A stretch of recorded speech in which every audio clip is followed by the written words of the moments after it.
ನಮಸ್ಕಾರ ಸ್ನೇಹಿತರೆ, ಪಾಸಿಟಿವ್ ಸಹನಾ ಚಾನಲ್ಗೆ ಸ್ವಾಗತ. ನಾವು ಈಗಾಗಲೇ ನವರಾತ್ರಿ 1ನೇ ದಿನ ಶೈಲಪುತ್ರಿ, 2ನೇ ದಿನ ಬ್ರಹ್ಮಚಾರಿಣಿ ದೇವಿ, 3ನೇ ದಿನ ಚಂದ್ರಘಂಟಾ ದೇವಿಯ ಮಹಿಮೆ ತಿಳ್ಕೊಂಡೆವು. ಇಂದು ನವರಾತ್ರಿ 4ನೇ ದಿನ ಆರಾಧನೆ ಮಾಡಬೇಕಾದಂತಹ ಕೂಷ್ಮಾಂಡ ದೇವಿಯ ಬಗ್ಗೆ ತಿಳಿಸಿಕೊಡುತ್ತೇನೆ. ಇಂದು ಅವಳ ಕತೆ, ಮಹಿಮೆ, ಪೂಜೆ ವಿಧಾನ ಮತ್ತು ಇವತ್ತಿನ ವಿಶೇಷ ಬಣ್ಣದ ಬಗ್ಗೆ ತಿಳ್ಕೊಳ್ಳೋಣ. ಮತ್ತು ಆ ದೇವಿಯ ಮಂತ್ರವನ್ನು ಕೂಡ ನಿಮಗೆ ಹೇಳಿಕೊಡುತ್ತೇನೆ. ತುಂಬ ಸುಲಭವಾಗಿರುತ್ತೆ ಆ ಮಂತ್ರ. ಹಾಗಾದರೆ ಬನ್ನಿ ಸ್ನೇಹಿತರೆ, ಕೂಷ್ಮಾಂಡ ದೇವಿಯ ಪರಿಚಯವನ್ನು ಮಾಡಿಕೊಡ್ತೇನೆ. ಕೂಷ್ಮಾಂಡ ದೇವಿ ಅಂದರೆ ಬ್ರಹ್ಮಾಂಡ ಸೃಷ್ಟಿಸಿದ ದೇವಿ ಎಂದು. ಶಾಸ್ತ್ರಗಳ ಪ್ರಕಾರ ಅಂಧಕಾರದಿಂದ ಆವರಿಸಿದ್ದ ಬ್ರಹ್ಮಾಂಡವನ್ನು ತನ್ನ ನಗು ಮಾತ್ರದಿಂದ ಅವಳು ಸಾಧಿಸಿದಳು. ಆದ್ದರಿಂದ ಅವಳಿಗೆ ಅಷ್ಟಭುಜ ದೇವಿ ಎಂದು ಕರೆಯುತ್ತಾರೆ, ಏಕೆಂದರೆ ಅವಳಿಗೆ 8 ಕೈಗಳಿವೆ.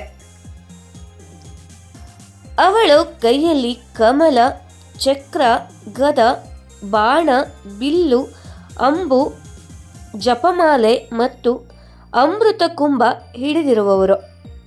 ಸಿಂಹದ ಮೇಲೆ ಕೂತಿರುವ ಈ ದೇವಿ ಜಗತ್ತಿಗೆ ಸೃಷ್ಟಿ, ಘೋಷಣೆ ಮತ್ತು ಶಕ್ತಿಯನ್ನು ನೀಡಿದ್ದಾಳೆ. ಈಕೆಯ ಮಹಿಮೆ ಅಪಾರ. ಹಾಗಾದರೆ ಕೂಷ್ಮಾಂಡ ದೇವಿಯ ಕತೆ, ಕೂಷ್ಮಾಂಡ ಅವತಾರವನ್ನು ತಾಳಲು ಕಾರಣವೇನು? ಆ ದೇವಿಯ ಕಥೆಯನ್ನು ಈಗ ನೋಡಿಕೊಂಡು ಬನ್ನಿ. ಹಿಂದಿನ ಕಾಲದಲ್ಲಿ ಜಗತ್ತು ಸಂಪೂರ್ಣ ಅಂಧಕಾರದಿಂದ ಆವರಿಸಿತ್ತು. ಯಾವುದೂ ಇಲ್ಲದ ಆ ಸ್ಥಿತಿಯಲ್ಲಿ ಕೂಷ್ಮಾಂಡ ದೇವಿ ತನ್ನ ನಗುಮುಖದಿಂದ ಬ್ರಹ್ಮಾಂಡವನ್ನು ಸೃಷ್ಟಿಸಿದಳು. ಅವಳ ಶಕ್ತಿಯಿಂದ ಸೂರ್ಯ ಮಂಡಲಗಳು ಕೂಡ, ನಕ್ಷತ್ರಗಳು ಕೂಡ, ಜೀವಿಗಳು ಎಲ್ಲ ಹುಟ್ಟಿಕೊಂಡವು. ಅದಕ್ಕಾಗಿ ಅವಳನ್ನು ಆದಿಶಕ್ತಿ ಅಂತ ಕೂಡ ಕರೆಯುತ್ತಾರೆ. ಅವಳ ಶಕ್ತಿ ಅಂದರೆ ಸೃಷ್ಟಿಯ ಮೂಲ ಶಕ್ತಿ ಎಂದು ಕೂಡ ಹೇಳಲಾಗುತ್ತದೆ. ಕೂಷ್ಮಾಂಡ ದೇವಿಯ ಆರಾಧನೆ. ಈ ದೇವಿಯು ಪೂಜೆ ಬೆಳಗ್ಗೆ ಸ್ನಾನ ಮಾಡಿ, ಮನೆ ಶುದ್ಧಿ ಮಾಡಿ, ಕಳಸವನ್ನು ಸ್ಥಾಪನೆ ಮಾಡಿ, ನಂತರ ಕೂಷ್ಮಾಂಡ ದೇವಿಯ ಚಿತ್ರ ಅಥವಾ ವಿಗ್ರಹಕ್ಕೆ ಅಲಂಕಾರವನ್ನು ಮಾಡಿ, ಹೂವು, ಅಕ್ಷತೆ, ಹಾಲು, ಗಂಧ ಅರ್ಪಿಸಬೇಕು.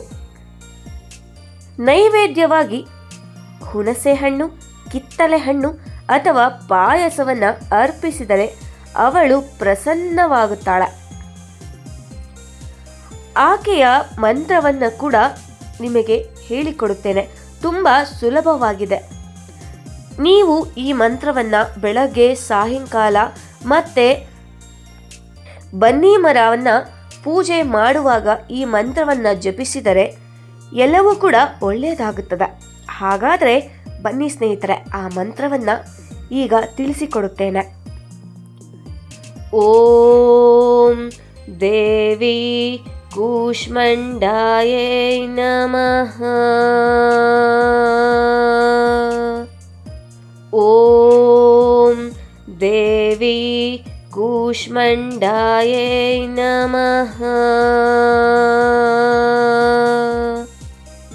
ಓಂ ದೇವಿ ಕೂಷ್ಮಾಂಡಾಯೈ ನಮಃ. ಓಂ ದೇವಿ ಕೂಷ್ಮಾಂಡಾಯೈ ನಮಃ. ಓಂ ದೇವಿ ಕೂಷ್ಮಾಂಡಾಯೈ ನಮಃ. ಓಂ ದೇವಿ ಕೂಷ್ಮಾಂಡಾಯೈ ನಮಃ.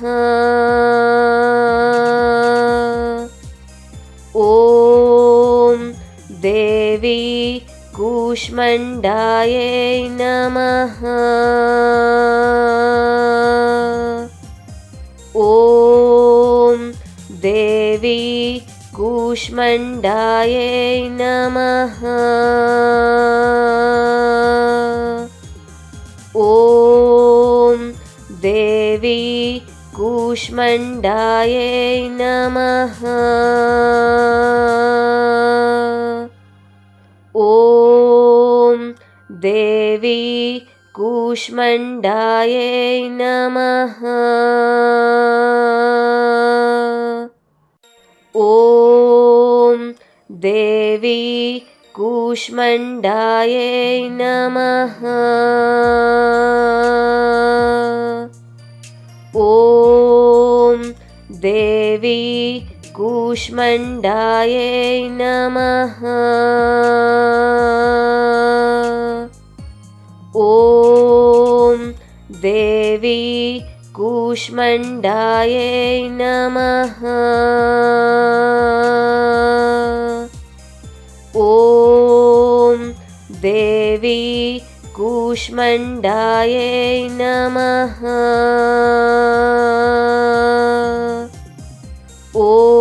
ಓಂ ದೇವಿ ಕೂಷ್ಮಾಂಡಾಯೈ ನಮಃ.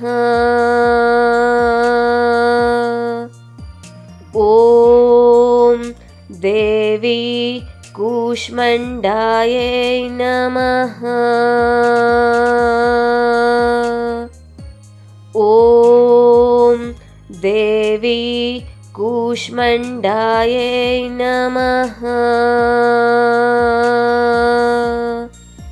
ಓಂ ದೇವಿ ಕೂಷ್ಮಾಂಡಾಯೈ ನಮಃ. ಓಂ ದೇವಿ ಕೂಷ್ಮಾಂಡಾಯೈ ನಮಃ. ಓಂ ದೇವಿ ಕೂಷ್ಮಾಂಡಾಯೈ ನಮಃ. ಓಂ ದೇವಿ ಕೂಷ್ಮಾಂಡಾಯೈ ನಮಃ. ಓಂ ದೇವಿ ಕೂಷ್ಮಾಂಡಾಯೈ ನಮಃ. ಓಂ ದೇವಿ ಕೂಷ್ಮಾಂಡಾಯೈ ನಮಃ. ಓಂ ದೇವಿ ಕೂಷ್ಮಾಂಡಾಯೈ ನಮಃ. ಓಂ ದೇವಿ ಕೂಷ್ಮಾಂಡಾಯೈ ನಮಃ. ಈ ಮಂತ್ರವನ್ನು 108 ಬಾರಿ ಜಪಿಸಿದರೆ ಜೀವನದಲ್ಲಿ ಶಕ್ತಿ, ಆರೋಗ್ಯ, ಆರ್ಥಿಕ ಸಮೃದ್ಧಿ ಕೂಡ ಹೆಚ್ಚಾಗುತ್ತದೆ. ಈಗ ಆ ದೇವಿಯ ಬಣ್ಣವನ್ನು ಕೂಡ ತಿಳಿಸಿಕೊಡುತ್ತೇನೆ. ಈ ತಾಯಿಯ ಬಣ್ಣ ನೀಲಿ ಬಣ್ಣದಿಂದ ಕೂಡಿರುತ್ತದೆ. ಈ ಬಣ್ಣವು ಶಕ್ತಿ, ಶ್ರೀಮಂತಿಕೆ ಮತ್ತು ಸ್ಥಿರತೆಯನ್ನ ಸಂಕೇತವಾಗಿದೆ. ಇಂದು ನೀಲಿ ಬಣ್ಣದ ಬಟ್ಟೆ ತೊಟ್ಟರೆ ದೇವಿಯ ಆಶೀರ್ವಾದ ಕೂಡ ಸಿಗುತ್ತದೆ. ಮನೆಯ ಡೆಕೋರೇಷನ್ಗೂ ಕೂಡ ನೀಲಿ ಬಣ್ಣದ ಹೂವು ಅಥವಾ ದೀಪಗಳನ್ನು ಕೂಡ ಬಳಸಬಹುದು. ನಂತರ ಕೂಷ್ಮಾಂಡ ದೇವಿಯ ಮಹಿಮೆ. ಕೂಷ್ಮಾಂಡ ದೇವಿಯ ಆರಾಧನೆಯಿಂದ ದೈಹಿಕ ಮತ್ತು ಸಾಮಾಜಿಕ ಆರೋಗ್ಯ ಸುಧಾರಿಸುತ್ತದೆ. ಜೀವನದಲ್ಲಿ ಶಕ್ತಿ, ಧೈರ್ಯ, ಸಂತೋಷ ಕೂಡ ಹೆಚ್ಚಾಗುತ್ತದೆ. ಕುಟುಂಬದಲ್ಲಿ ಸಮೃದ್ಧಿ, ಆರ್ಥಿಕ ಸ್ಥಿರತೆ ಕೂಡ ಬರುತ್ತದೆ. ನಕಾರಾತ್ಮಕ ಶಕ್ತಿ ದೂರವಾಗುತ್ತದೆ. ಶಾಂತಿ ವಾತಾವರಣ ಕೂಡ ಉಂಟಾಗುತ್ತದೆ. ಅವಳ ಆರಾಧನೆ ಮಾಡಿದರೆ ಜೀವನದಲ್ಲಿ ಹೊಸ ಉತ್ಸಾಹ, ಹೊಸ ಬೆಳಕು ಕೂಡ ಬರುತ್ತದೆ. ಈ ದೇವಿಯ ನಂಬಿದವರು ಕೂಡ ಯಾರು ಕೂಡ ಮೋಸ ಹೋಗಿಲ್ಲ. ದೇವಿಯನ್ನ ಭಕ್ತಿ ಭಕ್ತಿಯಿಂದ ಪೂಜಿಸಿ ಯಾವಾಗಲೂ ಕೂಡ ಒಳ್ಳೆಯದಾಗುತ್ತದೆ. ಮನಸ್ಸು ಕೂಡ ಶುದ್ಧವಾದರೆ ದೇವಿ ಖಂಡಿತ ಒಲಿಯುತ್ತಾಳೆ. ಇವತ್ತು ನಾವು ನವರಾತ್ರಿ 4ನೇ ದಿನ ಕೂಷ್ಮಾಂಡ ದೇವಿಯ ಮಹಿಮೆ ನೋಡಿದ್ದೆವು. ನಾಳೆ 5ನೇ ದಿನ ಸ್ಕಂದಮಾತೆ ದೇವಿಯ ಆರಾಧನೆ ಕುರಿತು ತಿಳಿಸಿಕೊಳ್ಳುತ್ತೇನೆ. ನಿಮಗೆ ಈ ವಿಡಿಯೋ ಇಷ್ಟವಾದರೆ ಲೈಕ್ ಮಾಡಿ, ಕಮೆಂಟ್ ಮಾಡಿ, ಶೇರ್ ಮಾಡಿ. ಪಾಸಿಟಿವ್ ಸಹನಾ ಚಾನಲ್ಗೆ ಸಬ್ಸ್ಕ್ರೈಬ್ ಮಾಡಿ, ಬೆಲ್ ಐಕಾನನ್ನು ಒತ್ತಿ. ನೋಟಿಫಿಕೇಶನ್ ಆನ್ ಅಂತ ಮಾಡಿದರೆ ನಾನು ಹಾಕೋ ಎಲ್ಲ ವಿಡಿಯೋ ಕೂಡ ನಿಮಗೆ ಬಂದು ತಲುಪುತ್ತೆ.